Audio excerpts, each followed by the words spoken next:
Hey folks, it's Food Truck Awareness Month during the entire month of May. Brought to you by We Are Live and St. Louis Live. Food Truck Appreciation Month. No. Food Truck Excellence Month. Nope.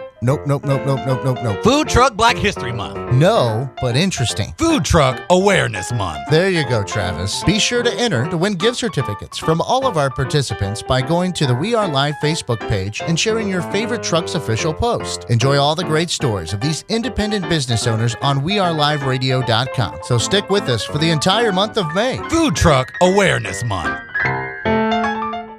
Cornerstone Mortgage's Melissa Kaiser. She's a loan officer, and she is here to help. Not only does she specialize in helping first-time home buyers, she'll work with you on your USDA, VA, conventional loans, and much more. She is always available for her clients and can't wait to work with you.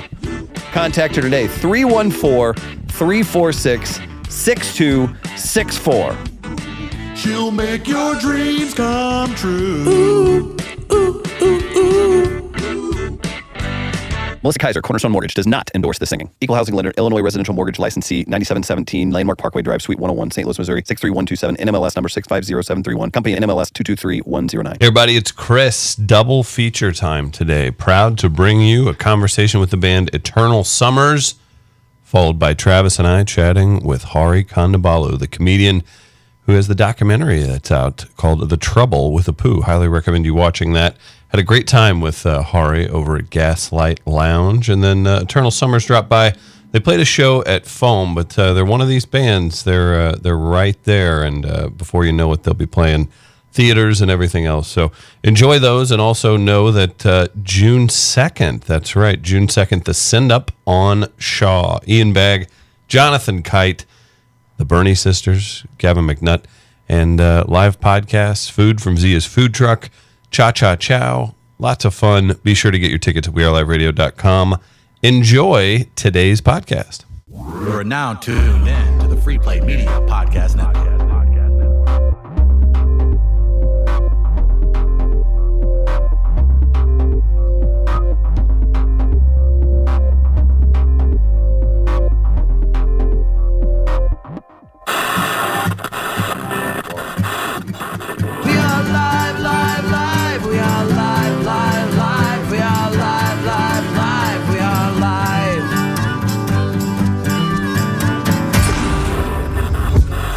We are live. Chris Denman and Travis Terrell. We have a very special guest in studio today, live from Gaslight. First, got to tell you about our big event, June 2nd, right here at Gaslight. Travis, are you looking at that wide shot? I'm wide, Chris. You're checking it out. June 2nd, you can get tickets online, weareliveradio.com. We have live podcasts, live music, Gaslight artist Gavin McNutt and the Bernie Sisters. Comedy, we've got 6 great local comics, and then Travis, we're bringing in a couple treats from Los Angeles. Oh, wow, elitist. We know Jonathan Kite, you know him from Two Broke Girls, he's coming in, and then Ian Bagg, obviously, very familiar with him, aren't you? I am. You are, that's right. Ian Bagg coming in to headline. Coming in. I'm excited. weareliveradio.com. Get your tickets today. Going to be a hell of a time. Today, pleased to bring you a very special guest. He's been in the news a lot lately, and I think maybe we've got a couple topics to hit on with him. Hari Kondabalu joins us live. Good to see you, man. Man, this is amazing. Am I in the wide shot too? Oh man, I love it. I prefer it just be on me, really, because I don't know, it's kind of an ego thing. Travis, is there anything you wanted to? I guess let's kick it off with nothing really to chat about with the news with you. Why are you destroying my childhood? You could have picked on Family Guy. Come on. I'm a huge King of the Hill fan. What do you? That's a very good show, by the way. Right? I love it. You look back on that. Underappreciated. Futurama also incredible. Yeah. Right? Yeah. You look back on that. Am I winning any of you back? We're excited to have you back. You've had a few. You had a one-off the last time you were here. We were talking about the time before that. The snowstorm of all snowstorms hit you, and then you had a very, I believe, intimate dinner with 6 people that made it to the show. It was weird. We were like people buying tickets in advance. It was great. It was like 120, 100. I'm like, oh, this is gonna be a great weekend. Snowstorm hits. 12 people, 20 people. And this one show, I don't remember what the pre-sales were, but it definitely wasn't 6. We had 6 people. And I just straight up, I'm like, I'm not gonna lie to them and pretend this is a show. So me, the host in the feature, we just went down into the audience and had dinner with them. Like, Shared a quesadilla with the people. yeah, it's basically I'm performing in front of a family dinner. So why are we even pretending? And so. You know, we got a bunch of dessert and drinks, and we talked. I let them tell a story. Like, everyone was telling stories. Why am I pretending that I'm the show at this point? It was really, The show were fun. the cheese sticks and marinara. I mean, like, if I we're don't being know if they were honest. happy about us being down there or the fact that we plied them with free alcohol and drink. But Well, that's something yeah. like even like to keep a good attitude about that. Whoever was there that time Yeah. really likes you, right? Yeah. And then now you're gonna have a fan for life. Comedy has no clear rules. That's what's Right. great about it, right? Because it's a human being and a microphone. But you don't even really need the microphone. Right. Like, you don't need any of it. Like, you do what you can with the space, you know? So in that particular space at that particular time, it's like, well, we're going to jump ship and just make it a dinner. And that's what you have to do. So, and I was getting paid either way. Yeah, so we're good to go with that. So, okay, so you're here this weekend. Here's the roadblock. So St. Louis is one of those cities Yeah. that a baseball game or a holiday can mess with it. So we were talking a little bit about that. Here's this crazy thing that's happening, and we're gonna work our asses off to get people out to come see you this weekend. Let people know. We have Cardinals Cubs, right? Oh. This is a weird thing happening. So Yeah. you have Cardinals Cubs, Cinco de Mayo, and then Well, I don't want the folks celebrating Cinco de Mayo. you don't like don't you don't think like they would be fraternity good. letters and sombreros No, coming I'll in. take the 6-person dinner, please.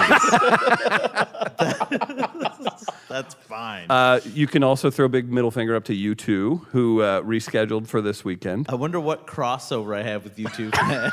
I wonder. Is that a good or a He's bad like, I thing want to if see you the share Venn diagram of what that looks It's like. like, are we talking about like 80s U2 or Zooropa? Like, at what point, like pre-Zooropa, I want those people. Right. Could we say that the Edge is performing at Helium and just kind of pull something off with maybe pulling in some of their scragglers into your I show? mean, the Edge. The Edge, when he was a young man, it's like, yeah, he's the Edge. Now he's an old man that refuses to use his real name. Okay, the Right. Edge. Yeah. Especially like if Lil Bow Wow can drop the like the Edge he can Yeah. switch it Still up. Bow Wow. He's I still mean, Bow a child. You're a 30-year-old man. Bow Wow. That's a nursery rhyme. That's somebody who makes it Bow Wow. Hey, I'm an adult. So you're gonna go with rough Bow Wow. Not even rough, huh? Hey, nice to meet you. I'm Bow Wow. I'm Bow Wow. No, you're not. You should be. Yeah, Bow Wow. you're say Mark. that. Yeah, this is how it's gonna work. Who was the other? Who was Master P's son? Who was It was Lil Romeo. Little Romeo? Of course, he can go to of Romeo, course. and He that can go to Romeo. transitions There's a little bit of nicely. condescension in his voice whenever he answered that for you, like little wrong. No, because these were the questions I asked when I was younger. I was like, man, Lil Wayne, I love him. But he's going to become 28 one day and have to start paying taxes. Wayne. He's going to have to go with Wayne. I'm There's a just Wayne looking out for coming him. out. But then he made it work, right? He did. And then he became Wheezy. And then Brilliant. Smart man. Yeah. Chris, Well, this is called hip hop. I was going to thank you for calling me in. That'll do it. Hey, thanks for coming by, yeah, man. it's good. And I think we. I want him to go with Wayne. I wish he would. Imagine how shocking that would be. I'm going by my original name. Ladies and gentlemen, Wayne. Puff Daddy is in the background Sean. going, poor choice. But I have had a hard time this week. The last couple of weeks for hip hop, for me, have been troubling. I'm gonna sit because back and let of you two Mr. take care well, of this. here's the thing. It's like finding out wrestling's fake. So seeing Kanye go through this, it's soul crushing. Because to me, I'm like, oh man, no one can take down the Undertaker. He'll always be here. And then you like find out the Undertaker is like a Trump supporter, and you're just like, this is that weird right? now. Is he I don't know if really? he is. I don't know, but that's what it feels like to me these days to see That makes Kanye sense. West behave He is a this way. peddler of death. It needed to be said. Thank you for putting that out there about the Undertaker. Now, Do you? First of all, do you know Kanye? Personally, Yeah. I'm playing to 6 people in St. Louis. I don't know Kanye. I've been warning Travis for years. The guy's nuts. He's you losing it. have. I Yeah. will give you that. Do you find like when being in the industry? Have you encountered? And you don't have to name names, but have you Yeah. encountered celebrities that you were like big fans of, only to meet them and go, shit. I wish I Yeah, had of met them." course. Of course. It's like, wow, you really are a good actor because you're such an ass. Like, you are so hard to be around and you're so good on screen. You are so likable. That's so impressive to me. That has to be, and that's the thing that will be frustrating to me. Because, Don't meet your idols. Well, yeah. Well, I said for me, it is now down to Obama and Tom Hanks. If those two do it for me, that is, I stop believing in anything. That's it for me. God, Tom Hanks has like a tape of him like sexually harassing women while saying the N-word. That is the. That would. Like, not you, Woody. No, not you. So he hated Bubba. He didn't give a shit about the shrimp. No, and then of course that segues us into. Does it? I read this on the Twitters. You being, of course, a big fan of The Simpsons. Yep. And offering a honest, straight up and down, extremely articulate critique of a very popular character. Did you ever imagine, from the documentary to where we are now, that particular critique would grow into what it's become now? I knew it would be interesting and potentially big just because no one's ever criticized The Simpsons before. Right. And the fact that this was honest and personal. Yeah. And it was like, there's been a big conversation about representation and who gets to control representation in the media. And so it was an opportunity to really have that discussion through something everyone could relate to. Right. And also, I was coming from the point of view of a fan. Yes. So it wasn't like somebody who was just trying to kill things. And I also was able to address any potential trolls in the film. I was calling out a lot of the things I expected to hear. And so I'm like, look, I know what's happening. Let's not play that game. The thing I didn't expect is that the majority of people talking about the film or criticizing it and hating it had not seen it. I am shocked that someone would criticize something without seeing it. I think that's, and everything I've seen from you as far as responses, it feels like you've been, and not trying to kiss your ass because you're sitting in here, but I think you've maintained that the entire time. That you're Just like, watch the it's a film. discussion and it's my point of view. Yeah. And again, too, if you're going to come out, you see that, like, have something incorrectly wrote about you in a paper, or have something taken out of context that you said to somebody in passing or something, right? And then magnify it times 1,000. Yes. And that's kind of what you're dealing with on Twitter and whatever else I would imagine. It's like that was trending. Me and Apu were trending over Trump's lawyers, Cohen's office being raided. And I'm like, this is why we're in this mess. It's not me making this film. It's the fact this film has taken more importance than the world. Go Now, figure. we talked about it briefly, and in it you just described, and again, you're a fan. Yes. So now you're essentially tied to the hip. Oh, the irony of this. At Apu, which is what you were saying, is like, hey, you were putting out the point, you thought you could do better, Simpsons. Like, this isn't something you appreciate. And I hated being associated with Apu as a kid because, like, as a South Asian, especially growing up in the 80s and 90s, we didn't have anything. Right. Sure. Like, it took a long time to get... Like, our biggest breakthrough when I was in high school was Harold and Kumar. Right. That was seen as... Imagine if Cheech and Chong was a revolutionary film. Like it shouldn't. It was a pop movie. It was a weed movie, and like it changed everything. After. It's absurd. I don't see what the problem is, because Dude, Where's My Car represents my people very, very well. That's the perfect the perfect analogy. Exactly. If that was the thing that was the breakthrough for all white people, you'd be like, oh, come on. We took it, man. If I was in India, I think that's where we lack some of the either empathy or respect for people's opinions. And again, too, opinions. And we can get into it a little more, but it doesn't feel like you're saying burn it all down. No, you're saying, can we look a little closer at it? Yeah, and also there's. I mean, first of all, let me see.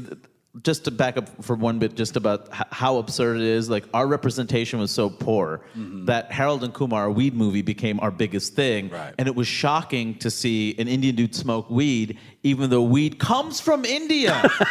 Well, we made it. Right. We invented it. And there's so much ignorance. Nobody knows that. Wow. Like, are you kidding? You think Elephant God comes out of just day-to-day living? What are you talking about? And so all of the complicated, wonderful things about culture, and also, from the point of view of a comedian, the better jokes aren't the superficial things. The better jokes is actually when you have the shared knowledge and you can get deeper.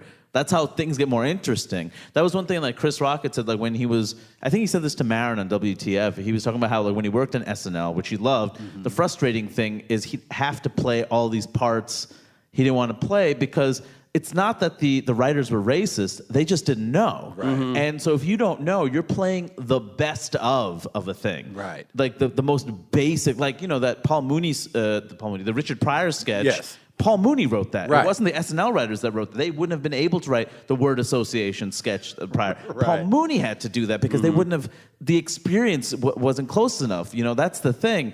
So when you're playing with a limited number of angles, it's going to be the same stuff. And the more honest a portrayal is, the more jokes you get out of it. So from a comedian, the whole Apu character, he's hacky. And he was hacky then, he's hacky now. The Simpsons writers in the movie talk about it. Right. The Simpsons writers said, don't make the clerk, he wasn't called Apu, he's a clerk, don't make him Indian because that's a comedy cliche. So even they knew it was recognized hacky. it was hacky, it was just effective. And so from a comedy perspective, they've done the best they can with a hacky premise, and they've actually built him into an interesting character. But at its core, it's still a ridiculous voice that does a lot of the heavy lifting. So how does a writer's room like The Simpsons, that's, again, the longest running sitcom in television history, how do we get to a point where they're not as diverse, I guess, inside their writers' room, which is surprising to me because they touch on many progressive issues. So it's surprising to know that they don't have as a diverse writers' room. Why is it so hard to finally get, and maybe this is the $64,000 question, but why is it so hard to get these networks who recognize so many talented comedians of color but can't find time or room for them in their writer's room? That's fascinating. Out of the top 10 stand-up comics of all time, like black comics are probably half, if not the majority. And you're telling me you can't find funny black writers? Right. Really? Considering the history of comedy, really? There's an interesting, Nell Scovell is going around promoting a book right now, and to hear, and again, it's interesting to uncover some of this stuff, but one of her points is after, I think she worked on Letterman for a year, in all of Letterman's history for his progressive or whatever he is, not one time was there a black writer in the room or something. And again, too, maybe they have their arguments to why they thought that, but I think what the point is you're saying is they're not valid. No, people hire their friends. Yeah. So what does that say about America? You hire your friends and you hire who you're comfortable with. I don't think, I think diverse friend circles, truly, it's more common now, and it's still not as common as it should be. Would you say this is a perfect interview room This right now? is exactly, if you believe that women should not be present. Yes, that's what I was getting at. Yeah. I was going to get it with a gotcha. He saw that. He saw me walking him right into that. Yeah. But I feel like, that's a big part of it. You hire your friends, and I do think there's a sense of, I've heard this in other rooms, I don't need to say which rooms, but from friends who've worked in different rooms, that you hear people say, I don't want to hire people who are minorities and stuff because it restricts everyone. People are afraid to offend everybody. So what you're saying is you're all racist. Right. What does that mean? Which is interesting. I'm glad you brought that point up because I've heard that as well. You hear that people say it's they talk about the space of the writer's room is very sacred, so you should feel free to say it, and I feel like you can do that without being racist. What is going on in these writers' rooms? Not only that. I grew up in Queens, New York, most diverse place in the world. I had lunch with, we called our table the UN, our lunch table, because everybody was there. We said the most fucked up things in the world to each other, but it's because we were all there that it felt different. Right. Because it's not like, I'm saying something to my friend Kofi. It's not like he's not going to get me back. Right. Because it's like, well, your family, came here on a mango ship. It's like, well, oh, that's cool. You got to choose to come here. There was and the thing about that, I would have thought a guy named Kofi grew up in rural Alabama. So I'm but confused. We all get to share that. Right. You know what I mean? And so I remember leaving Queens and going to school in Maine, going to other places, and those jokes being made, and me oh, wait a second, it's one way. Right. We're not all in on this because we're not sharing that sense of we're all from somewhere and and that's the difference. If we're all in that room, I refuse to believe that a diverse writer's room leads to worse comedy. I think it leads to more ideas, different ideas. Probably walk down more paths more Of effectively. course. Yeah. New ideas always people are excited about things that are new and interesting. Sometimes people like something that's familiar in terms of format, but they like a new character, a new idea. I don't understand how that can hurt. So I think it's people holding on to their power, and I think it's people hiring their friends and not having a broad enough range of ideas and friends and people they should be hiring from. Some of it's systemic, man. Yeah. When I forgot which show it was for, but it might have been for the Daily Show with Trevor Noah. This is a story I heard, but it was that he wanted to have a really diverse room, right? And he gets all these applicants, and it's not nearly what he wanted. So he's like, what's going on? How did you reach out to people? And it's like, we did what we normally do. We put something out, and we got all the agents and managers to distribute. And it's like, well, that's the problem. Problem is a lot of people of color, women, like gay folks, they don't have agents and managers because nobody believes that they're going to make any money. So, of course, the people you're distributing it to, it's going to be the same old people. Right. You have to find new ways to reach people. You can't just go to UCB Theater and the Groundlings and other places and assume, there you go. Right. Like Leslie Jones, she wasn't working through that. It had to be through stand-up. Her voice was so strong. And she was doing it for a long time before she got to that point. Giant star. She's making a lot of people money now. And they would never have, if they didn't go to a different place, if they just looked in the same old place, they wouldn't have found her. That's what it is. The people are out there. We haven't, for all the people that say, you can't say this anymore, you can't say that, you can't make a show like All in the Family. It's like, you're not supposed to. That was 30 years ago, you goddamn hack. What's wrong with you? The hackiest people, you can't say this. Yeah, because it's been 30 years. Things change. The best jokes are in front of us. We don't even see them. Right. What has been, oh, go ahead. No, after you. No, I was going to say, what has been, I guess, the reaction from other comedians, even comedians of color, to this entire controversy? Have they, supported you? Have they had their own opinions about the matter? How has the comedy community as a whole, I guess you can ultimately say, responded? You mean to my face? So that's better. Yeah, that's the best way to put it. Yes, to your face. Yeah. There's a correlation, in my opinion, to be made between the Michelle Wolf stuff with the Correspondence Center and what you're doing too. By the way, I think there's some pathways there. Oh yeah, me making a movie about a cartoon character, I'm too sensitive, right? As opposed to, it was a critical media analysis. I'm not actually offended by it. It's been a long time, and I'm an adult now. Right. You're too sensitive. Michelle Wolf goes after all the people with power who run the world. Just a little too mean. Just too mean. Like, what's wrong? What are you talking about? Do you know Michelle? Like, how great Michelle. is that? I love. We had her on, and she seems great, and she's had a lot of success in last year. Great comic. Yeah, and I toured with her, Jeff Ross, and Chris Rock in Europe. Oh, good God! Completely different comics. Oh yes, right. Mercy. And Europe, and they will respond. Did you go to like Norway or where? Yeah. Okay, Yeah. I've heard Norway, and like obviously there's more European countries, but I've heard it's a goddamn delight. Norway was my favorite. Yeah? I loved Oslo, man. That audience was great, I've man. heard. Amsterdam was great. The Belgians were a little uptight.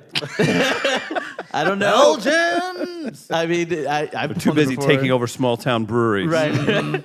But it was still it was great. But you see from Michelle, like every day she was writing a bunch of new jokes and perform. I'm like, you're doing She's new a jokes worker, in front man. of 5,000 people?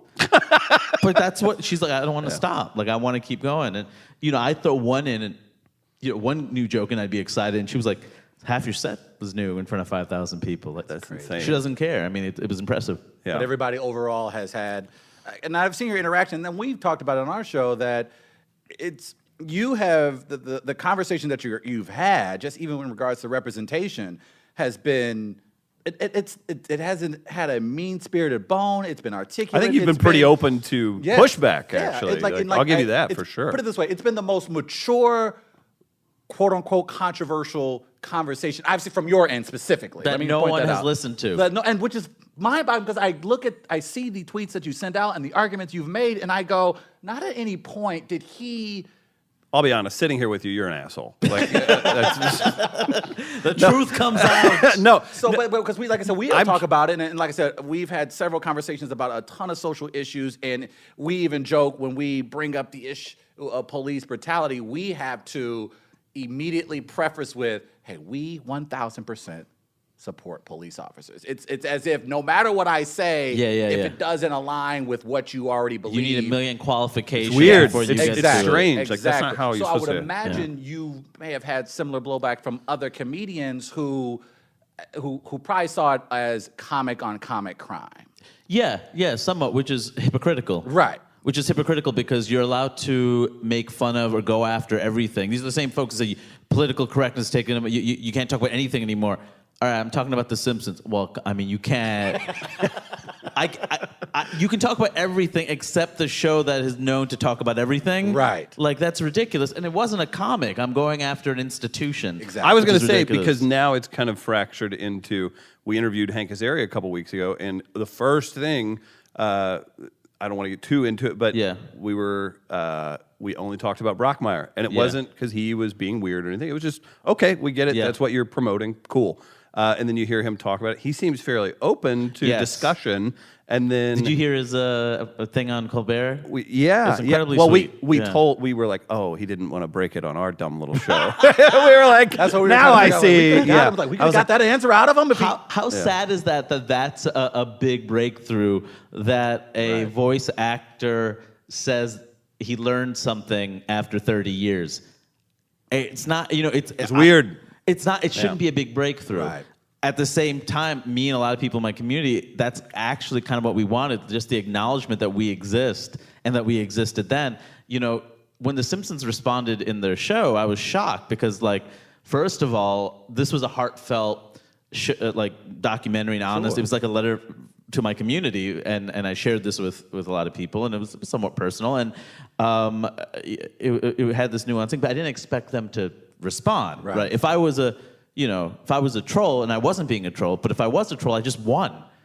You just showed me your cards. You're supposed to ignore me. Right. Or if you do address it, you address it thoughtfully, like The Simpsons. But they kind of responded flippantly in a way that, dude, I just won. I just won because the main thing about The Simpsons is that you think it's not done with mean spirits. Right. I never thought it was. I feel like it was what we talked before. It was ignorance, the lack of diversity in the writer's room, playing to the lowest common denominator. It's easy. Right. And even they would probably admit that, at least from the documentary it seems to admit that. But when they kind of responded in a way that was so oh, you guys are fragile. Some kid makes Matt a Groening. documentary Right. on TruTV, and after 30 years, that did you in? You couldn't handle that? I could see that too. Why not come back with a jab at you put your documentary out on something that used to be Court TV? That's right. There you go. There you go. This is the biggest thing that's happened to that network till OJ killed Nicole. You know what I mean? Right. Yeah, Matt Groening. That's It felt personal when I heard who responded this week. As far as I guess just him reaching out to you. So I don't know. They didn't watch the movie. Yeah. You think that's what it is? No way they watched the movie. No. which is so bizarre. I guess that's so bizarre to me. I just feel like. On a much smaller level, we've That's dealt so with bizarre a to very me. much smaller, Anybody tiny who watched thing. the and movie, it's- they're not either they watched the movie, either they didn't watch the movie and that's their response, or they watched the movie and they figured not enough people watched it, so we're just going to go with this kind of trolling answer that's just going to hit them in the gut because both of them basically said what a billion trolls on the internet said, and that's The Simpsons. That's hacky also, by the way, when a billion people on the internet beat you to something. So you said this is a bit of a letter to your community, right? As well as, it's like saying, hey, this is the stuff we weren't able to say before. Sure. It was also a great way to talk about this topic through something everybody knows, The Simpsons. Yeah. And at the same time, as a comedian, it was a comedy documentary. I felt we had a unique opportunity. Jay Sharon grew up in Chicago. He's Indian American, was recently very funny himself, and writes plenty of controversial, silly stuff. Super Troopers, another big film for the Indian community. Number one on Mustache rides. Super Troopers. For Indian dudes with mustaches, that was huge for us. Good big. for you. It's big. But he said something. He was like, I think the character's funny, and I liked it, but I also support Hari in your opinions and in your challenging nature to do that. I was like, why isn't everybody kind of responding like that? I don't even hate the character. That's the thing. It's like I'm a comedian, and they built a good character out of a really faulty foundation, which is impressive. That all these writers are like, okay, this is really hacky. We're doing the same jokes. What can we do to make him? So they made it more complicated, like his relationship with Lisa and vegetarianism. The fact he's like the smartest one on the show, which I say, by the way, in the film, early in the film. You're gonna blow a gasket. Right. You're like, no one. Let's watch the damn thing. It's like I addressed all this stuff. I mean, What about diving deeper into Indian community? Whether it's not even just stars or people. Obviously, India, massive area. South Asia. There's all kinds of different people. So I'm not trying to say just like, well, you speak for all Indian people, but I've seen things people have written. I definitely do not. I did. I have a funny. So we're working with. We work with some people that are from Mumbai, and they heard your last name, and they were like, and I guess where your last name is traditionally from a part of India that they're not familiar with, and they were just like, that's not. Yeah, they didn't even know. It was funny. We're from the south, the more educated part of India, so I'm not surprised. Yeah, it's going there. You didn't think this video podcast? Give me this right here. There it is. All right, come on, give it there, buddy. You didn't think I could do that? Make a North Indian joke in this environment. I like that. But I wouldn't even like because look, we talk about it like on our show, and especially when Black Panther came out, it was trash movie. It was which was interesting because I these weird benchmarks that Hollywood establishes. Yeah. And I laughed when everyone put so much pressure on this movie to do well globally, and I'm like, well, there are numerous Eddie Murphy films and action films with Wesley Snipes that I can also point to that so it's weird to have to go through these benchmarks. What is that like on your level? You're closer to it. You're obviously in the industry. What do those benchmarks look like up close? What are some of the reasons you hear when you meet with execs or you meet with showrunners or whomever when it comes to, well, we want to do this, but man, it's hard to sell this. Like for the longest, again, when it came to Black Panther, it's tough to sell a black cast internationally. And you're like, is it? Have we tried? It's gotten a little better, but it's still one of those. It's a little better, but it's still like, but we already got one of those. It's like, but box is checked. Oh wow! I mean, it's better than it was, but when Asif Manvi and Hassan Minhaj were on the Daily Show, I'm like, I'm not getting anything there. Both of them are good friends, but I know like that seat is taken. You know what I mean? Wow. And so. Now you guys know the pressures I face every day. Like, fine. I mean, do you know how many non-things that I can't get now because there's so many white straight dudes everywhere? Like, God. Where's my White Panther? I mean, the thing is, I'm nothing like any of those guys. Right. You know, like my the way I talk, my aesthetic, everything. Like, there's a completely different. I mean, when I started, I got mostly South Asians would bring up Russell Peters. I'm like, dude's 10 years older and from Canada. He's very Canadian. He only doesn't he like work mostly with Canadian people, right? A lot of the time. I just feel like he does a lot with Canadian folks. Yeah. Well, he's big there. I mean, he's huge. I mean, he hosted like their Junos is like their Emmys, their Grammys, and he's like this international star. And Russell was fantastic in this movie, by the way. And I wish we had more stuff on him because he does accents. Right. And he talked a lot about the difference between I do it, like I know when it's my culture and my people, and I know when I'm being laughed at, and I know when I'm being clowned, and when it's done with love. Which is something comedians of colors I always say. I've heard Dave Chappelle say that similar. He was like, I kind of had to walk away from the show because it felt like the Pixie sketch. Yes, exactly. So I would imagine that up front is a raw feeling. Yeah. Oh, and I've seen like South Asian comics do the voice, and I'm like, dude, you know that's not how your parents sound. You know that you're doing your version of the Apu voice. Wow. I know that's not for us. Don't lie to me. I know that's not. Is there a knowing stare that you have with that? They're like, oh, I've been exposed. Oh man, I hate fake smiling, but I've done so much of it. Yeah, that happens. Like, oh man, I'm so glad that you're up there. Another one of us is up there, doing that thing that you just did. Oh, I gotta follow you now? Oh, okay. Okay, what words shouldn't I use now? Big ones? Okay, this is good, man. Thanks. Thanks for putting me in this position. So with this kind of reigniting, however we want to put it, with your stand-up dates, how have, I guess, crowds responded, or how has it affected your interaction with the stand-up community, with crowds? Sure. Well, I mean, I'll answer the other question that you had mentioned, just other comics. I mean, it's been mostly supportive, I think. Yeah. And I think it's because comics like, oh, you found a new angle and a new... Like, comics like new angles. They like new ways to do it. Right. They like challenging things. So I think a lot of there's comics who were totally like, dude, this is great.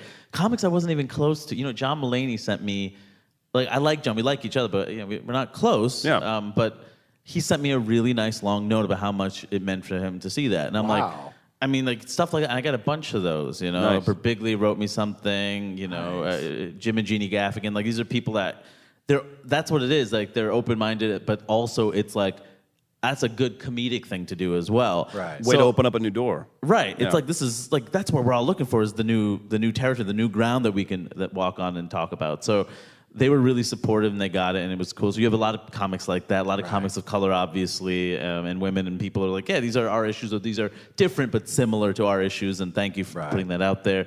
But then you have a contingent of comics who are like, it's another example of killing comedy, political correctness. You watch the film, did you watch the film? Political correctness. And it's this idea that like you're not allowed. It's just this weird, like you're the thought police, and I'm like the thought police. You think I'm part of the? First of all, there's no such thing, because if the thought police existed and they acted like real police, there'd be so many dead bodies. Like so many of you would be dead right now. What are you? You're telling me the thought police haven't killed you yet? Right. His thought had a cell phone. He made a quick movement. Right. What'd you say about the Holocaust? All right. What are you talking about? Like, don't tell me I'm the thought police because I'm saying something you don't like. That's the weird thing about this idea of offensiveness. It's not a clear definition, right? So yeah, I have my definitions and I have my ideas of what I don't like or I don't stand for, but I'm not going to stop you from saying yours. I'm saying this is what I'm saying. I'm saying mine. So you're telling me that you have an issue. It's really you that's like trying to police me, but ultimately none of us are policing each other because we have nothing to do with the Constitution. You were fighting free speech with free speech. There is no, you know what I mean? And if you're upset about, like, I just don't like that people are responding to what I'm saying. You're a comic. Your whole life is dealing with what other people think. Don't lie to me. Right. Like, all you do is worry about how people are going to react to you. Right. So that's a lie. And secondly, all these years, all I hear, they don't take us seriously. People are heckling us. They don't care about us. Okay, well now everyone's talking about what you said. I don't like all this criticism. I'm like, shut up. Don't read it then. Do your jokes, idiot. This is what you do. This is our job, is to tell jokes. Right. And you do to the like when I hear a comic and I see something repulsive, I'm like, and it's something like I absolutely hate. Even if I think, well, that's a clever joke though. Like those are different things, by the way. Like you can think something is a really well written, structured, not hacky joke, but its point of view is disgusting. Right. My job isn't to go up there and reprimand you. Right. My job is to write a joke that counters the logic of your joke and for my joke to be better. That's how the game of comedy works. And that's what I do. And so when I made a film, I didn't say, pull The Simpsons off the air, get rid of the character. What I said is, these are the issues I face and this is what I think about it. And then if you want to ask me my opinion about like Apu, it's like, to me, I think just keep the character, just make it more interesting, and that's a bigger issue. Make the show more interesting. You've done the same plots over and over again. You're telling me that if Apu's kids talk, that would be bad? You're telling me if he owned multiple stores and didn't have to work in them, that would not be interesting? There's interesting plots in there if you open up stuff, and don't tell me I'm being forced to change the show. Characters have died, voice actors have died. Reverend Lovejoy's wife, I heard the voice actor for that got fired because they wanted more money. So don't tell me about fucking integrity. All right, so let's not talk about integrity. They almost did a whole now. overhaul, by the way, when it was, who's the main act? I don't, who, is it Harry Shearer? Oh, yeah. Like he was almost out like 5 years ago. I mean, like, everyone's full of shit. I mean, that's what it is. I kind of want to end on that note. I mean, Everyone's full of shit. I mean, everyone's full of shit, and except me, who has a Netflix special out May 8th. There it is. There it is. Everyone else who's saying, like, he's just going for his 15 minutes of fame. I don't want this.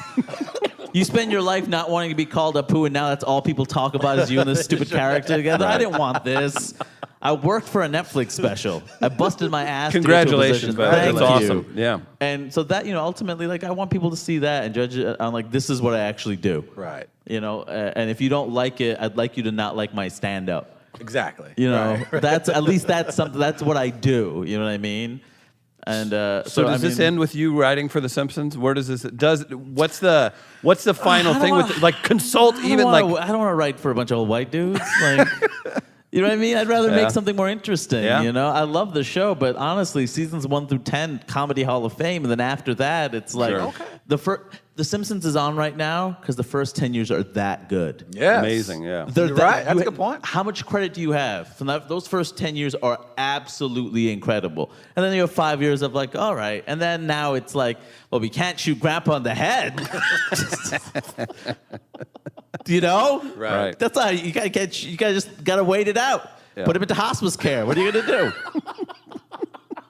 And what are you gonna do? What I think they should do is just move the new episodes to FXX and let them dive do from their no own one thing, watching yeah. it. Yeah, That could definitely happen. So with your own career, are you going to continue doing documentaries work, or do you have another project you want? It doesn't, and that's the beauty of documentaries. To even think about like the guy Billy Corbin, who's done Cocaine Cowboys and The U and all that stuff. He's fairly diverse. Yeah. He's very Miami centric, but as an example, you can choose different topics. It's just documentaries are good, right? So There's it's there's not like so you have to be much. the guy who attacks, Right. not even attacks, discusses something like a poo. Right. Is that something that you want to do with I your mean, career? there's so much more I could do. Like Haji, the guy from Short Circuit 2. Don't even get me started on that. Khan That one from blew me King of the away. Hill. That was the one that really that messed me up.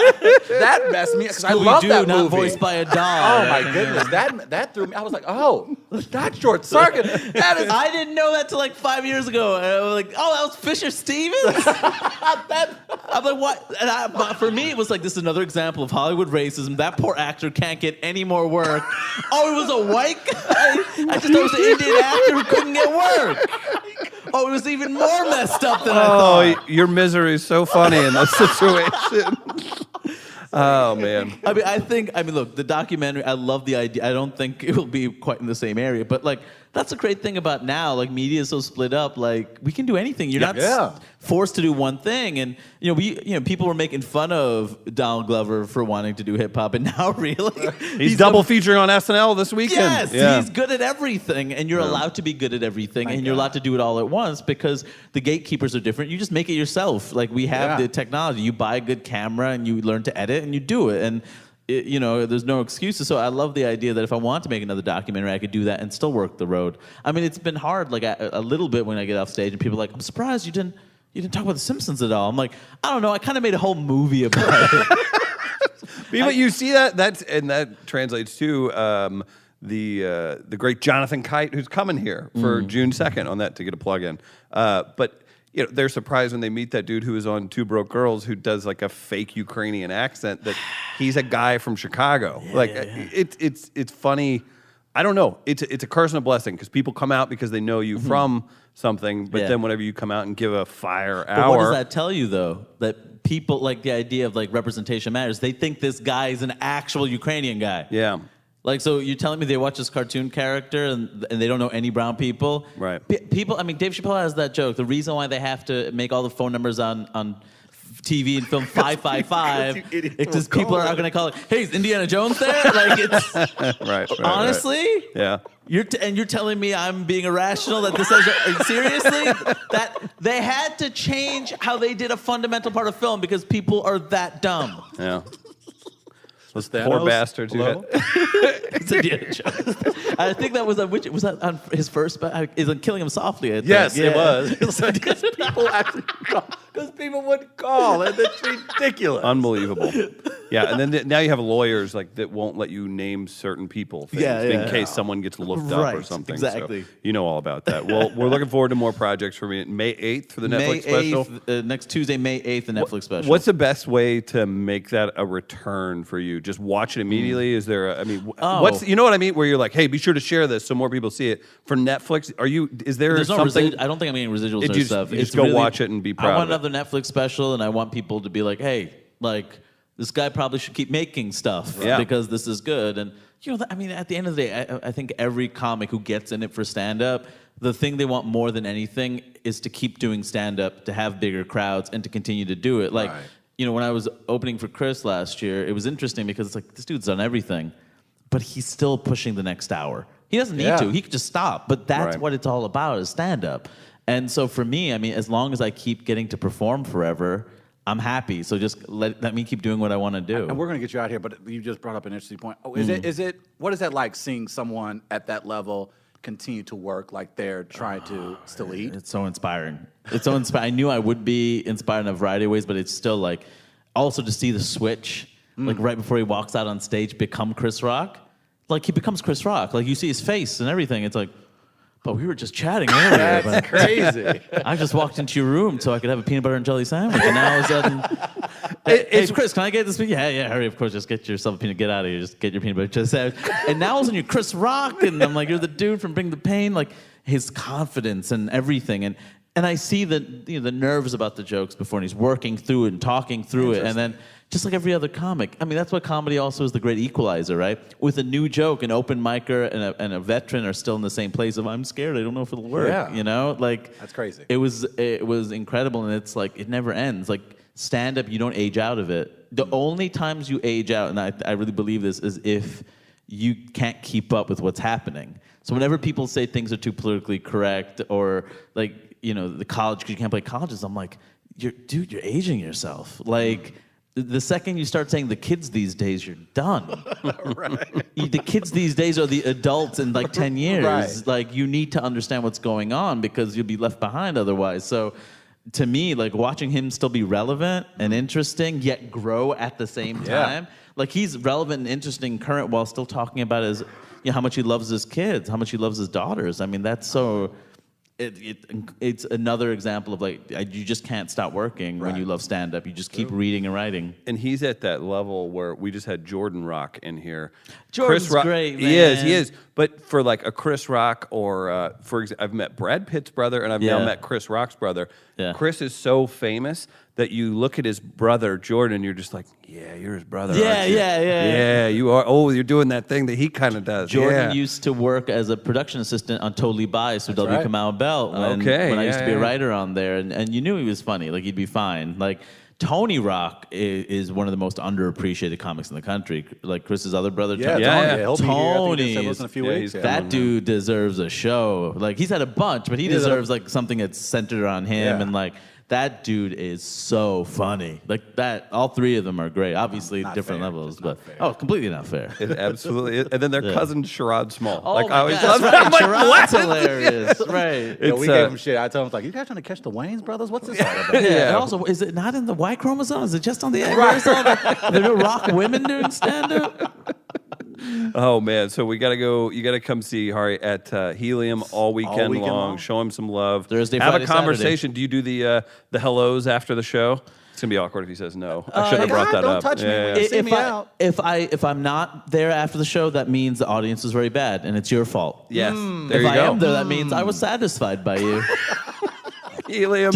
Look for the special May 8th. Man, thank you so much for coming by. It's a pleasure to be here. Thanks so much fun. Thanks. We are live. Chris Denman. I am solo with Eternal Summers. I keep screwing that up. I keep screwing that every single time. In town for a show at Foam, kicking off a brand new tour. Excited to have you in. Thank you all so much for coming. First time performing in St. Louis? No. You've played, 4 or 5 times before, I guess? Oh, yeah. Yeah. For sure. Yeah, absolutely a good feeling to be back, I'm sure, right? We have a good relationship with St. Louis? Yeah, I mean, we've got some good friends in town, and it's always a very different experience. Bigger shows, tiny shows, big shows, tiny shows. So, right. It's a salad. It's one of those things, too, where St. Louis can be one thing, be like, oh, my God, it's our second home. Like, we're packed the house. Or if you catch it, we were just kind of chatting about this, you catch it where Cardinals have like a big game in town. You're like, why wasn't anybody at our fucking show this time around? And then you blame it on a baseball game and just like an indie rock band at a cool show. It's like, that shouldn't affect who we're pulling out. So that's an interesting thing. Before we go too deep, introduce yourselves real quick to everybody. Hi, I'm Jonathan. I play bass. Okay. Hi, I'm Nicole. I play guitar and sing. I'm Daniel, and I play the drums. Is that all? He's like, and I'm the soul of the band. Yeah. Well, I'm excited to have you. And I've had the opportunity to listen to some of your music. You just put out, I don't know about just, but relatively new single on Spotify is available. I guess let people know. What was it, 2 or 3 years since you've put out a new album? Is that what it is? Yes, 3 years. 3 years? Yeah. Wow. And isn't that crazy? That's really crazy. Yeah. Right. Yeah. And we were doing them like one after the other, like kind of one a year typically. Yeah, so. it's nice too, and I'm sure the artist relationship with Spotify can be weird or it's like I can't imagine that. It's nice that people know, but at the same time, as far as payment or whatever goes, it's a zero. Maybe not a zero, but it's some. But for me, it's like, well, it's nice that it's there and it's findable. But I guess whenever you head to that next level, maybe it matters more being there, right? Well, there's a look of frustration just came across the room. Yes. I think it's a great tool for research. And I definitely use Spotify to find bands that I'm, curious about, Sure. but it's hard when you get that little check. 17-cent check. Bands. Yeah. So yeah, when somebody's profiting on it like hugely, that's when it's an issue. If it's like, oh, this is just a thing where people are downloading music, I can even understand that a little bit more. But when somebody's making money off of what you're doing, that's like weird to me. Then you kind of scratch the surface on like who the major investors are, and it's like, oh, record labels. They kind of run that thing. But I didn't mean to take it in a negative direction. No. But at the same time, it's like, okay, would you call yourselves up and coming, even though you've been around for a few years? I always find that funny. I interview a ton of comedians where people, maybe they just book a TV show or they go on to Last Comic Standing or something like that. And like, this guy's really going to do it. It's like, motherfucker, he's been touring for 15 years. Yeah. You know, it's like that. He's been doing it. Right. He's been doing it. Yeah. And then now we're just lucky enough to see them. Do you guys have that feeling at all? Or do you still kind of feel like, hey, we're working our way into the scene? I assume you've been playing music for longer than the last couple of years. Yeah, I guess we've been a band for quite a while. So almost. For bands these days, I think there are rarely bands that make it past 4 to 5 years. I think these days we're at 9. We're at 9 years. That's impressive. I think. So Bands with the same lineup, that is. Yeah, same- like, yeah, the like same we were talking lineup, about yeah. that too, where it's like usually one person will stay and then it's a lot of different people kind of cycling in and out, which is fine for some people. But yeah. It's weird too when they get to the point where there's no original members left. Yeah. That's always. I'm trying to think of an example. I think there's this band. I remember being like younger, and this band Unwritten Law. It was like a pop punk band or something. And I think maybe there are no original members left. Like in that one, and I'm like, wow, hey, at least the name carries on. I guess they're still a band. Yeah, that's one of. And another, I want to say. Maybe that happened with Band of Horses as well. Like they're close to that either way. But more onto you all. So 9 years into this, music and touring and the economy all changed a lot in 9 years. Think about that. Yeah, like that's true. pretty wild. Like I was we were about to get into this. I know a guy who he was in a band that was Victory Records. You know what that is? In Chicago. And he posted something where Fall Out Boy opened for him like in 2002. And he was in this band Spitalfield. And then he's still like working. He still plays solo music and everything. But he was just like, boy, that feels like way longer ago than that. And especially because you have the two different trajectories of bands, right? From that one playbill that he put up. And it's like, okay, you can go several different directions from this. I guess what I'm leading to with this, 9 years in, and where you all are, you're kicking off your tour here in St. Louis. What do you want to do with either the new album or just the direction of your band in 2018? Where do you want to take it? It's a weird question to feel. Yeah. It's like almost like thesis statement. Right, Think about, trajectory of bands and stuff. And we've just been going. His hand is moving up, like towards a mountain. Yes. Going upward. Yeah. We didn't like blow up and get a lot of hype and stuff like that. Not yet. Sell a song to Mercedes commercial, and then all of a sudden you're playing theaters. Like that's kind of how it works too. Like it's weird, right? Like that's not even. I don't know if you can call that selling out anymore, or if you can for like the last. No, 10 it's like how to keep going as a band. I think a long time ago you could be like, oh, they totally sold out. They've got a song and whatever. But now if you season 1 of Judd Apatow's Love, our song was in that. Is that right? Amongst a lot, a variety of things, you, yeah. Yeah. you get a little bit of money so you can help make a record, Yeah, and that's funny you mentioned. Jordan Rock was in here a couple weeks ago, who's on Love with Judd Apatow. Yeah. So I'm interested because I don't know the business side of this too much. Is it similar to? I knew a few bands around like 2007 that if you sold a song to Microsoft for a commercial or the Discovery Channel to use as bumper music, is it still worth it to put your name out there with the exposure and the hey, here we'll break you off a little piece for your art as well? Because sometimes whenever things get super accessible, like we were talking about with Spotify, maybe the price drops a little bit. Is something like that worth it to a band to sell a song to something like a Netflix TV show? I would say, what are the downsides to it? Right. To me, it's like in the current day and age, like you talked about Spotify, Mm-hmm. and it's like there's so many different avenues with which to reach people, and it's not like, I feel like there was before a time when it's like, we're just gonna stick to this, right? And it's like, I don't know if that's like viable anymore. I think you kind of have to like having a song in a TV show or in a movie or something. X amount of people are going to be like, I enjoyed that song. What was that? And look it up. There are totally websites that are devoted to like how to find songs that are in TV shows and stuff. Right. So in my mind, I think that's cool. I think that's a positive. That's a kind of the positive outlook too. You all seem very present too, and that's not a knock on musicians or anything. But if you go and you're putting yourself out there and you're able to come up with these opportunities, but also have this creative backing, you guys have great music to put out there with it, then I think that's a positive thing overall, right? Thank you. Yeah. We're like working through this. I hope that came off the right way too, because you deal with certain people and you see like, I don't know how you are making it, even if you have representation or anything else, like you can barely sit here and talk to somebody. But if you can kind of marry the, I guess, affable with the creative side of things, I think that works out as well too. So I don't know, maybe that's you guys, maybe it's not. Well, I think a lot more is being demanded out of artists. Yeah. In a way that, I don't know, we always talk about this, like all the best music and art isn't available because it's in somebody's basement, or it's like somebody who's too shy to promote themselves. Yeah. And I think that's what's really hard about being a musician right now, which is not hard, but it's a responsibility that's it's expected.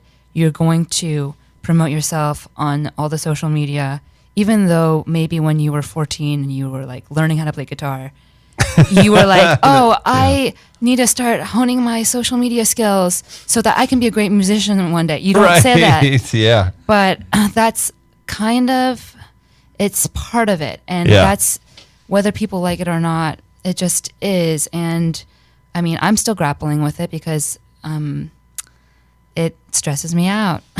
Of course. I mean, I do think it's just this whole thing of, if you're going to sell your music or if you want people to hear it,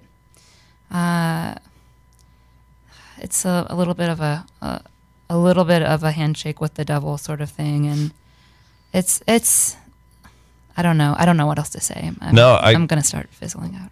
Right? Please. Yeah. No, I think it's good to hear those thoughts from you too, because at the same time, if you all go up and shit the bed in front of however many people in a new city, they're not going to forgive you for that. It's like that doesn't work. So it kind of can pull away from maybe the creative necessity of what you're doing, right? I mean, that's getting a little heady with this, but at the same time, like I find that to be interesting at somebody, working their way into, even if it's the mainstream or just bigger shows, what kind of responsibilities are going to fall onto you all on a daily basis, or what's asked of you, or what you feel is necessary personally too. Well, I don't think any of it is really necessary. Really? Yeah. Because ultimately, and this might be pie in the sky, but ultimately, we like music and we play it because it's fun.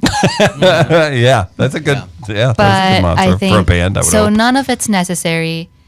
Our band could have broken up 10 times already, and no one's missing one more band in the world. Yeah.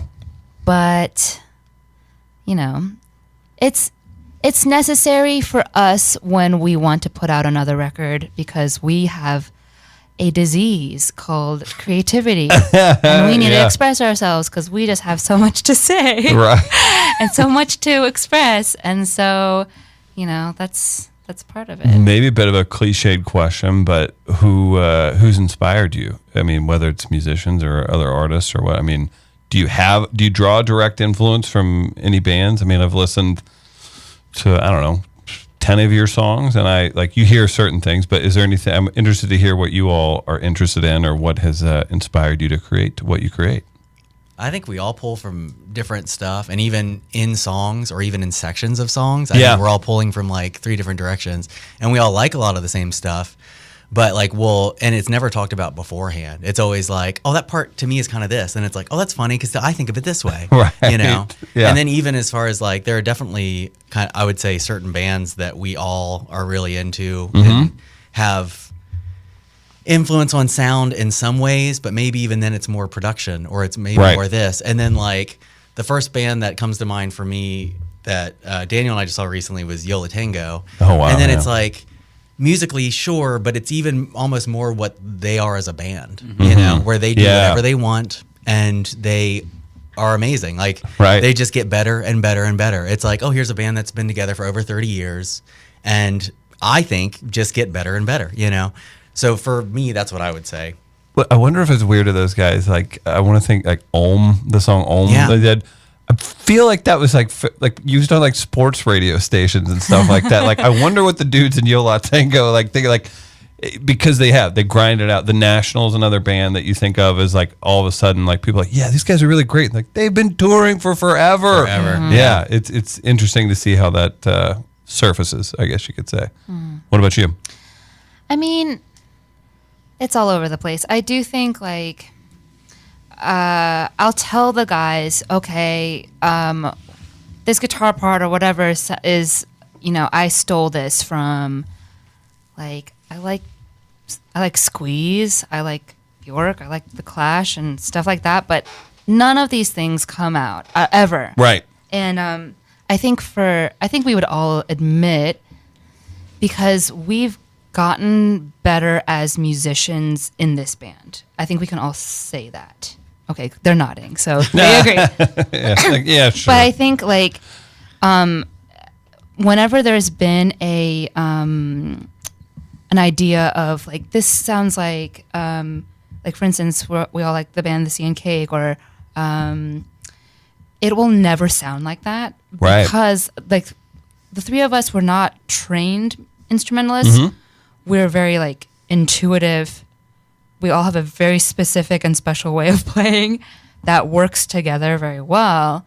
But I think because we're not necessarily like virtuosic or like on our instruments in this way where if someone was like, please just like copy this like guitar line like verbatim. Right. And, I wouldn't be able to do that per se. But I think that limitation keeps us from sounding like any of our influences. No, that's a good thing. Yeah. But I think in a good way. And I remember like when the band first started, it was just Daniel and myself, like basically struggling with our instruments because my guitar playing was just barely Velvet Underground level, and I mean, I'm not gonna say anything about Daniel's drumming. It was amazing. It was amazing. We call it. I call it amazing. caveman. I think that didn't even need to be said. It doesn't. Yeah. But I think like knowing what our limitations were, we knew what our tiny little strengths were. So, I think just like showcasing that, and then when Jonathan joined the band, it was like, okay, we've got more room to explore things because now there's more sound coming from the low end, and it's. But I do think. Like, especially for this record, I do think there were some thoughts about, like, as we mentioned before, like The Sea and Cake and Stereolab and, I mean, the Cardigans and things like that were bossa nova and some, like, jazz influence or jazzier pop influence. But I don't think we ever felt like, at least you guys can correct me, like oh, this is. It'd be great if you guys started arguing. I know. We could use the downloads. Make it interesting. I know. You guys can correct me now. Oh, there he goes. Correcting me finally. again. Finally, he's got a voice in this band. What's going on? Is that a fart in the van? But yeah, I mean, I don't. Yeah, we're just too random and organic and not thought through to be like, this is the album that's our Rush album. You know. Yeah, I'm glad you mentioned that because I was going to say there is a time and there was like a period where we were like into Rush. I mean, not that we're not into Rush, but it's we like, still are. but it's like I think we're like this song definitely has, and it's like no one would ever listen to that song and be like, oh, they were definitely into Rush at this moment. Yeah, you know? they got high and decided to make a Rush song. Right. Like, nah. Yeah. And it's also like influence and being inspired from things you could like I guess like bands like the Grateful Dead, and then early like bands that I think are like punk bands, even though they don't sound like punk, Right. you know, but you're taking the influence, it's like their ideology or something like that. Then you apply that to your music. So it's not like you're like copying someone's music or their sound, but maybe their approach to it. Yeah. And I think approach is where it comes in to be like, you know. You're catching hell. I'm following right along. Yeah. You're getting mocked to your right. But no, it's just what we do. That was I Jonathan. totally We're both agree. to his right. We're But both it was to just a his chance right. for me to mime a bong hit. Yeah. I almost took the pass and almost said ethos, like of a band where it's like, I mean, wow, that's what you're thinking of. I think of like stuff that we do, and I'm like, I'm totally right there with you. Even if it's a band, I'm like, I'll take a Lucero approach to this. I don't know if you know who that band is, but so it's like, they sell out a 300-person seat, and maybe they do 2-3 shows in a weekend. And if they walk by you in the street, you're not going to know who they are, right? But they're diehards, and throw in they get a song in the Singer's Brothers movie once in a while or something. You know what I mean? You know who I'm talking about? Not to be super specific, but I mean, God, I don't know much about Lucero, but I mean, just like a random band I've heard of. or they have a song in a TV show or something like that. But it's was that a tell? Is that what I just did there? Not so simple tell. What T-shirt do you have under there? I think I wore a Sturgill Simpson T-shirt this morning. Oh, so nice. I had that. He I'm rules. a fan of his. Yeah, I enjoy him a lot. He's an interesting case too. I'd be interested to hear from a musician's standpoint. That guy was playing the same venues that you're playing right now, probably 6 years ago, 5 years ago, maybe less. I can't remember, but he's playing those, and selling a decent amount of tickets, things like that, and then. The guy won a fucking Grammy, and he's on Saturday Night Live and all this stuff, and still, I think, holds on to the middle finger up to Nashville, or what he would call like corporate country. But I guess it's weird to see someone in the industry you're in just rock it up, and I'm not saying gradual motion too, but. Again, not out of nowhere, but just blowing up. I guess, and I'm sure you all have other examples too.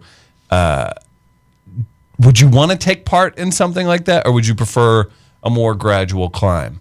Because I feel like some people handle it really well. Others maybe. I don't think I would refuse that. Right. Like if all of a sudden our new album came out and people were like all over it, and we were like playing all of these bigger places with bigger bands, playing on TV, I'd be like, okay, this is what's supposed to happen. Right. It's But like if it was- you're not going to turn down winning the lottery, right? Right. As in you're like, Right. well, you work hard and you have a good life and you earn your money, You know, it's- you want to be smart about it and not let it get to your head and all of that. But also, if we just kept playing small gigs and stuff, I'd say, all right, this is what's supposed to happen Yeah. too. you know? Yeah, I think it's a wonder that people even come to shows of ours. Isn't it? I mean, I think in general, I remember we were on tour with that band Nada Surf, and yeah. I'm and 33, so like they're what was I like 10 or 11 whenever the Yeah. popular song came Oh, yeah, out. Popular. So I know the hell out of that. Yeah. Song. Yeah, right. And Yes. I think, Matthew, the lead singer, he's just a very gracious person. And I just remember him like thanking the crowd and just be like, I can't believe you guys even are here. And I was like, that's a good point, because especially when I think about us living in, Appalachia, and random people in major cities showing up to come to our shows. It's like you got to hold on to that. Yeah. You have to, right? Or you turn into Kanye on Absolutely. TMZ. Yeah, right? no, exactly. I mean, mind. Oh man. Yeah. Because technically you all are in the same business. I'd just like to point that out. No, that could happen. That's hilarious. That could happen to you. But none of us will be running for president in the next 8 years. He will be, I'm sure. I kind of. Anyway, that's another conversation. Yeah. Look, when we come back, we'll discuss it. Exactly. When the wheels are in motion. Yeah, right. Yeah. Where I'm like, I'm preparing my state mandated Kanye leather workout pants. And our dragon energy. And our dragon and energy. our dragon energy. Right. Oh, could you imagine? Oh my. Let's not give him more press though. No. Yeah. Too right. Yeah. Too late. Hey, maybe this is what does your overnight thing. Yes, right? exactly. There will be a headline tomorrow. In St. Louis. Yeah. Check out this podcast. Hashtag Kanye West. Man, dude, I'll tell you that from my point. So I was telling Nicole, we interviewed Hari Kondabalu, like literally right before he came over here. He's got he did the documentary on the problem with the poo, and people are taking it the wrong way. In my opinion, I had a fantastic conversation with him. But from the get-go, he's kind of like, let's just talk about it. This is my point of view. I didn't say burn the Simpsons down, right? All this stuff. So, and like, people are like, well, he's encroaching on this. Or it's like, really, he's just playing in the same lane as everyone else. He's like, he brought an issue, now counter intelligently, right? But it's funny, too, from my perspective, like, do I hashtag it, the problem with the poo? Like, do I tag the Simpsons to see if I can get a jab out of them for that? And like, that's a weird place to be, but I feel like that's, again, 2018. Like, if somebody gets into a fight at your show and there's some kind of goofy viral moment, like, you're like, get that video out there with our name tagged on it. It's like, we're not going to get that mad. It's like one of those things where it's like, we all have to get there somehow. And if it's cheap, I don't know. These are weird things I think about. Yeah, wow. It's strange too. But I guess on the road, we'll go with something cheesy here. So when you guys are on the road, what are your favorite things to do in city? Do you have time to go enjoy? Do you go do the famous burger? No, you go in, you play. We try. Yeah. It's like typically you're asking somebody who works in the venue, like, what's a good healthy option for food? I like a lot of times we'll try to maybe find a record store within a couple miles, and like jog to it if you have time. It's like right? Yeah. And do you run into these people on the road? You have to. Do you maybe fresh faces? 20-year-olds that are maybe having a little of a hot streak or something. I see them and like you hear what they do and they're like, yeah, man, I've been hammered for like 6 days. And I'm like, yes, holy shit. Like I probably did the same thing when I was that age, just in a college town, but like it will rip you apart. I'm sure. Like it makes you wonder, like, how do these guys that have done it for 50 years do it? Like, seriously, like I don't know. Like I guess a lot of them don't, and they break up, or they're doing Dr. Drew's TV show. We've been on tour with bands at the end of it all. Well, when you see the results of that, and they all knew, it's over. This is over because, we partied so hard that we partied away from each other. Party the rock away. I can't remember the guy's name. He was in Three Dog Night, and he was explaining, that they had I want to say $8 million a piece for a summer tour on the table for one of these reunions of the 70s or something like that, and he couldn't get them to sit in the same room together. And the one guy he met with was incoherent, out of his mind. He's like, dude, you're 60 now. What's happening here? So it's weird. I guess maybe that's kind of it takes people that might have some inner issues to make good art sometimes. So you're going to have more of a sample size of that at the top. You know what I mean? Yeah. And if you take those people and then put them out on the road, and if they're doing drugs and drinking like that, they're just going to kind of go downhill a little bit. So. Right. Yeah. Well, that's not you all. Buying into the dream. Yeah, exactly. Yeah. I was gonna say that there was. Do you all remember the band? And it's not gonna make sense. I'm just gonna out myself here. There was a band, Asobi Sexu. Do you know that? Yeah. Okay. I'd like to admit, one of your songs, I was like, oh, this sounds like Asobi Sexu. Immediately, I was like, am I being lazy because of your... I'm like, I used to feel that way. But I think it's fair, though, to point out, like, no, there's some similarities. You guys aren't, like, full-on shoegaze like they were rocking out. But I thought there were some vocal similarities, and I was like, I want to see what you all think about this, because it was natural to that. And then I go, wait a second, I've seen a picture. And I'm like, am I doing this because of that? And I liked that band. Yeah. So I'm like, Well, I don't know. that band is good. So right. Yeah. So it's a compliment. It's a compliment. Yeah. But I feel like we have gotten different things where I try not to overanalyze.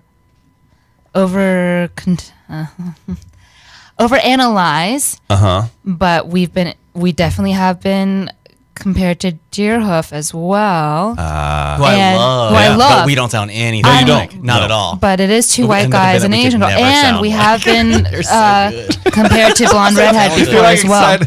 So Blonde Redhead also. Blonde Redhead. I mean, it's the Asian girl, white guy sandwich, Yeah. Oh, and to be fair, too, there's a couple licks. I'm like, if this was in a Strokes song, that would work, too. And I'm sure there's 50 bands we could sit here and name like that. But it's weird, too, because also... what could maybe push you to the front of the line might get a little old being compared to all the time, too, because there's maybe a uniqueness that you're not three dudes from a garage. You know what I mean? That's true. And I try not to fault people too much about it, because everybody, especially with music, I mean, any type of media, people love to categorize things. Like, this is Tiffany Haddish is being hired for everything right now in the entertainment industry, and she's a black female, and it's like she's also super talented. Yeah. But you find that, like, what's hot, like what's in, and that's what you're striving for. Oh yeah. And and so you can't really fault people for having that type of brain, because we all have it. We all categorize things. We're a lot more simple than we give ourselves absolutely credit for. And as so animals, absolutely. But I mean, it's unfortunate. I think the other thing that's unfortunate is the whole female fronted thing. Like, that's a genre, but it's not. Yeah. So right. I'm picturing somebody being like, "You're such a good girl singer." Yeah. Oh my god. Yeah. How many conversations we've had when somebody's like, "Man, your guitarist really rips," and I'm like, "Yeah, totally," and then they're like, "Man, just for a girl," and then I'm like, "Oh, conversations." I know. You really just go, "Yeah, come on." Just it's yeah. Anyway. Anyway, the skin has become thick. Yeah. And I don't worry too much about it anymore. Well, you let your art speak for itself at the end, right? Yeah. Oh yeah. Yeah. Like you're going to at Foam tonight. Yes. Yes. Good plug. Yeah, nicely, yeah. Gotta weave that back in there. Where do we follow you guys? So obviously you can find them on Spotify, but website, how do we buy merch, albums, all that stuff for your next time through? Sure. You can go to our label, Novato Records, novatomusic.com. Or you can find us at Bandcamp, because that's where everything is, including our albums on our previous label, K9 Records. That's probably the good place to go. Bandcamp. eternalsummers.bandcamp.com. Do you keep your social media up to date? I try. But you know what? It's overwhelming. Okay, what I find is if I don't I was going to say I'll blast out your stuff. If I don't post on band handle Eternal Summers on Instagram like every day, you feel a piece of no, I don't want to, because I don't come up with content like that, because I find it lightly degrading sometimes. But I just do feel like people expect that, and then if you haven't posted in a while, they're like, "What? Who are you again?" And it's weird. They're just like, don't pay attention or something. Like, oh, hey, what's been going on? Or like, I'm following everything. They're like, well, I haven't seen you post anything. Yeah. I'm busy. Oh, Yeah, well, it's like everybody follows Right? Everyone follows like 1,000 or more accounts, and so if you just post once on one day and then you don't post for 4 days, does a tree exist? Yes. If if tree falls, you know what I'm saying. Post in a vacuum. If Instagram post, It's posted, but no one sees it. Was it really ever posted? Exactly. All right. That's what my Exactly. grandfather's always said. Yes. So I'm glad you all know that Yes. saying. That as wisdom. Well. Yeah, The Instagram background. wisdom. Yeah. Right, yeah. Well, it's been a pleasure having you. Tried and true. Yes, absolutely. Well, you'll have to come back through and we can get. We do this really cool thing at a studio. It has a studio in a bar. So we'll have to get you back to play a couple songs and to hang out and That sounds fun. have a coffee, have a beer, whatever you guys are into. So thank you so much. I'm really excited to have you all, and we'll have to get you back in next time through, huh? Right on. Thanks Thanks for having us. Thanks all. We are live, live, live. We are live, live.